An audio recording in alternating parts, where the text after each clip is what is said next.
We are welcoming people here who are coming out of prison after 10, 20 years. And so it is not just a service, it is the connection and the dignity of being able to look at someone and say, welcome home. Something as simple as that.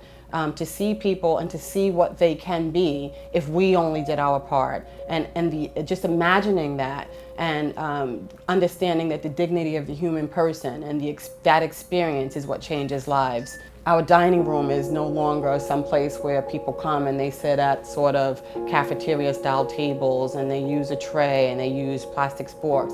It is now a cafeteria. I hate the term soup kitchen. It's often used in this type of industry, but it also comes with a stigma attached. So this is a dining room. This is a place where people can come to eat. This is a place where they should know what they're eating. They should know what's on the menu.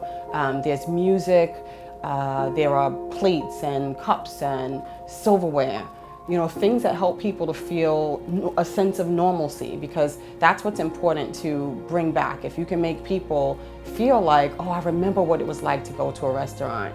I just remember this guy saying, oatmeal, wow, I haven't had oatmeal in 5 years. And for me, it's just like, are you serious? But it was a cold day and it was just like, let's make some oatmeal. And let's not just make oatmeal, let's make a fixings bar so that they can have choices. Do they want to put nuts? Do they want raisins? Do they want granola? And something as simple as that helps people to feel like they are connected to something and that someone cares. And that is the difference here. The staff is constantly being told that when you've done everything that you can, do one more thing. And it is because we care that people want to be here. There can be a million other places in this community that provide the same services.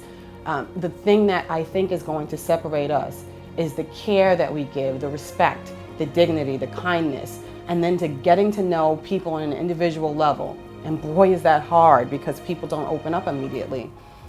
But it's important because sometimes people change for you.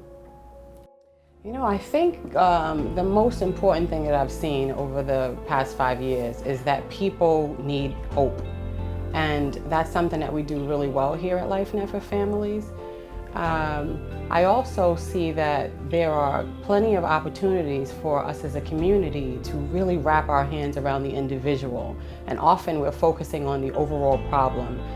We're looking at it by looking at what we're fighting against instead of what we're fighting for.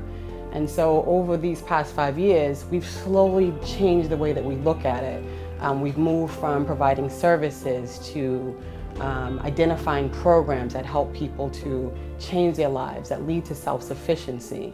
We've reevaluated the way that we look at everything, and we've realized that our purpose is to help them find theirs.